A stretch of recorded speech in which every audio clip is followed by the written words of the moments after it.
We in here. Perfect. Okay. So today I want to talk to you guys about like an assignment. It's kind of an ongoing thing, but at the school that I work at sometimes that I observe at, the student was doing state testing this year. And so I got to kind of be a part of like the prep for that, which was really interesting. Just because I did not realize how many rules and regulations there were around an interpreter being involved in state testing. So this specific student, she's in fifth grade, and she has language fluency. That's a big factor. But she is testing on grade level, for like her state testing. So a big part of it was like the training that went into it with her, to like prepare her for such a long test. So the first demand is that because I got to be part of the training, like the practice tests, but obviously I couldn't be there for like actual state testing. Um, so she let me be hands up a little bit during like the practice test. So the first thing was that the non-manual markers were like very limited during the test. Just to give like no indication of any sort of emphasis for any of the questions or any of the answers, because like a lot of the work that I do with her in the classroom, if it's something that like I know that she and I have been working on a lot, then like when I'm interpreting it, I might like emphasize it as kind of like a signal towards like this kind of thing. So Yeah. that was something that like me and her like actual interpreter like really had to think a lot about when we were doing like the practice test with her. So that was really, really hard. The second demand was considering her reading levels as well as her ASL levels. So there was a lot of stuff that we had to figure out, like, okay, this is what the test is asking. So this is what we need to like sign word for word, but how could we interpret this to her level and it still be on the same like academic level? So that was so crazy. Um, to try and figure out like certain like science things that like on paper she knows this, but the like actual sign for it she hasn't learned yet. Okay. Um, so that was really, really tricky. And then lastly, there was a resource teacher observing to make sure that the interpreter like stayed And honest throughout. Exactly. So, um, the interpreter was responsible for voicing every single interaction, whether it be like which question, anything that the student said or the interpreter said had to be SimCom the entire time. Um, so that was really interesting. And it's like the student is in fifth grade, so this is her second time taking it, second or third time, I forget. I think they start in third grade in Alabama. I think most of the US starts in third grade now. So she's done this before, but I think that she's been given a lot more resources in the past. And like this is her first year that they were like, you're taking it the same times as the rest of your classmates. If you need extended time, we'll revisit that. But like they really are trying to like lessen how much time she spends away from her like peers, yeah. because she's going into middle school, so they really want to stop like pulling her out of class as often. So I know that was a big thing with the testing this year, was trying to figure out how they can pick up the pace a little bit so that she's not going to need as much extended time.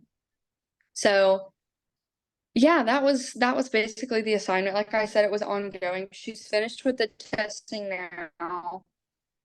So that's why I was like able to present it now. Um, But yeah, if any of you guys have any questions, I'd be happy to answer them because it was really, really interesting, honestly.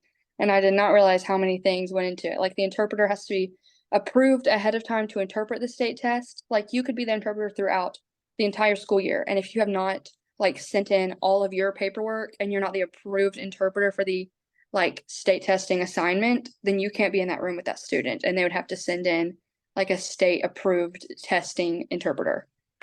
So my interpreter was like, I'm so glad that I read the back of the book and found the interpreter section. She was like, because that's something like I was never really taught much about. And especially because you guys know, like, state testing changes all the time.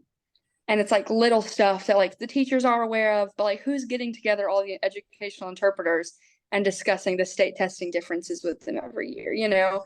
So that's something I'm glad I know now, because if I'm ever a like educational interpreter for a student who's doing state testing, I'm glad I know that, because that's something I would have never even thought about. Like I would have thought like, yeah, of course, like they get to get the resource teacher that they have all year, they get the like whoever that they have all year if they have like any kind of IEP. Like an interpreter won't be any different, but no, like those other teachers don't really have to do any extra paperwork, but the interpreters do have to have like an approval to be the interpreter for that setting. Do you know if that is only like is that only an Alabama thing? I'm not 1,000% sure. I could ask like somebody I know in Georgia. You don't have to. Um, It's just like way off topic. Like, but I'm just really curious because I was a K through 12 interpreter in mhm. in New York. So I'm just curious like how that works in New York versus like Alabama. Yeah, I don't But know. that feels so stressful. Like, oh my gosh.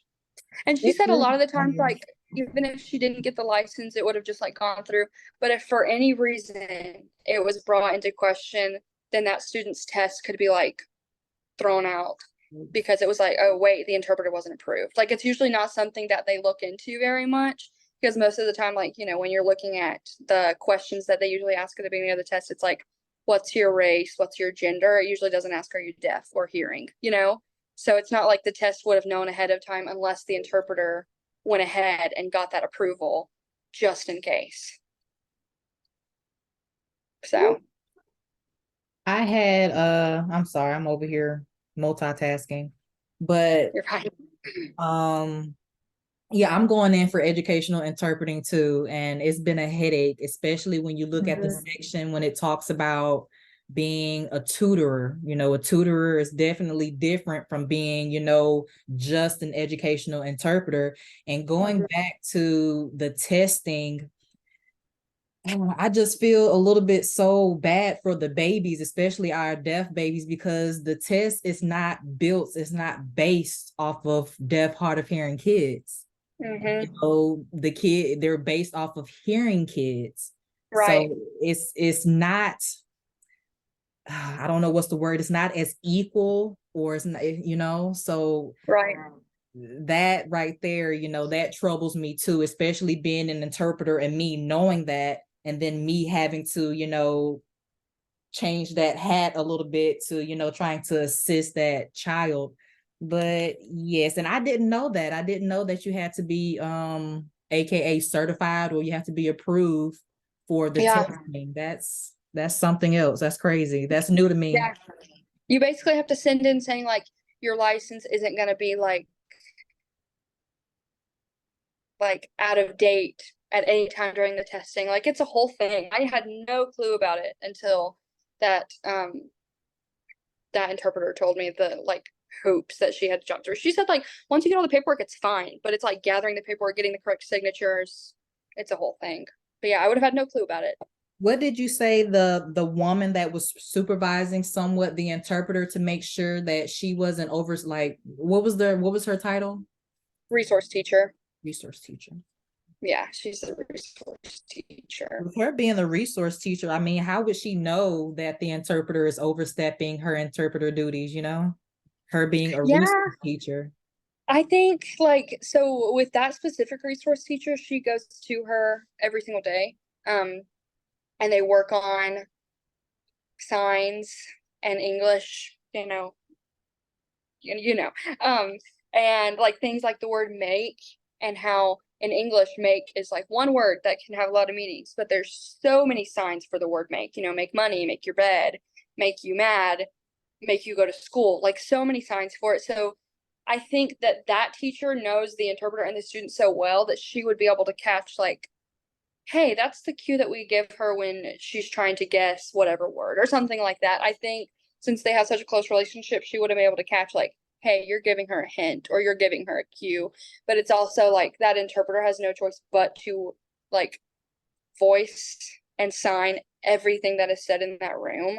So I think it would be hard for the interpreter to like be signing something else and trying to voice something else without any indication of like secrecy, exactly. Yeah. So So yeah, whatever.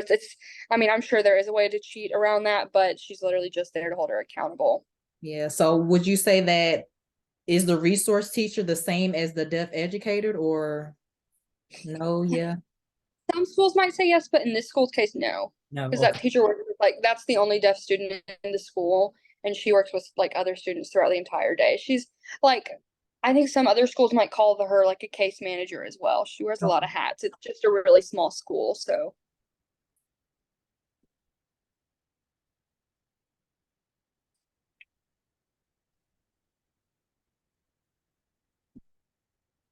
Excellent. yeah, it was really, really interesting. I was waiting for all like the testing and stuff to be done so that I could like do a case conference on this. How long have you worked with the fifth grader? And if you can answer this second question, where do you think her language level is at? So I've been working with her since August. I knew that my like majority of my time during internship would be spent in mental health, so I wanted to like get my hours last semester at that school to still like have a good feel for educational as well. And then whenever I have free time, I still go to that school like this semester as well. So I've known her since August, so almost a year. And I know reading wise, she's at a third grade level. Her math is at a fifth grade level, and her science and history is at a fifth grade level as well. Her ASL is improving so much because that school takes advantage of like so many resources. They have a language mentor that comes in. Like all of the teachers do workshops with AIDB. They're actually like that interpreter and the teachers that work with her, because in fifth grade they like switch classes. So she has like a English teacher, she has a history and science teacher, and she has a math teacher. So the three of them are actually being like spotlighted in Mobile by AIDB. Oh, you're fine. So yeah, they're doing a whole presentation about like the curriculum that they've used for that student. So they've done so much work with her, but I would say her ASL is probably, she's a little bit behind in terms of like classifiers and stuff, but her vocabulary is there. So yeah. Can I I wish I ask remember. you, how do you know that she has disfluency? She's been tested by AIDB, but she also did not start learning ASL until kindergarten. So she was not given language until kindergarten. But yeah, she's been like AIDB has been working with her for a very long time, because she was originally, and this is like not like I'm allowed to share this stuff, but she was originally in the foster care system, and so AIDB has been involved with her for a very long time. So she has been tested for a long time. But yeah, she's a fascinating student because she's just so smart, and it is incredible to see like the trial and error that they've done in terms of like curriculum that they've used, and how much she has excelled in like the curriculum that they've used now. I wish I could remember the name of it because it is really, really cool. But yeah, that school does great about like taking advantage of the resources the AIDB has, and they've also like worked hard to hire people who have signing skills. So like the PE teacher is sign fluent. There's one teacher in seventh grade who's a CODA and is sign fluent. All of the teachers have like very basic sign, and all of the teachers at the beginning of each school year have like a prep for the student to basically be like, if the interpreter's not around and an emergency happens, this is what you do. If you're in the hallway with this student. So it's really cool. The school's done really, really great work with that student. And she's actually going to be in the school play.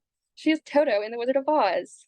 So they've given her like a role in the little elementary school play. It's so sweet. They're a great school. So if anybody has any other questions, I'm happy to answer. I think we've covered a lot of it. But all right, well, Kanisha, if you'll send it in the email, that would be great. But yeah, thank you guys for coming, and I apologize for being late again, but I'm glad you both could come. We did it. Thank you, thank you, thank you, thank you, thank you. Bye, guys. Have a good night.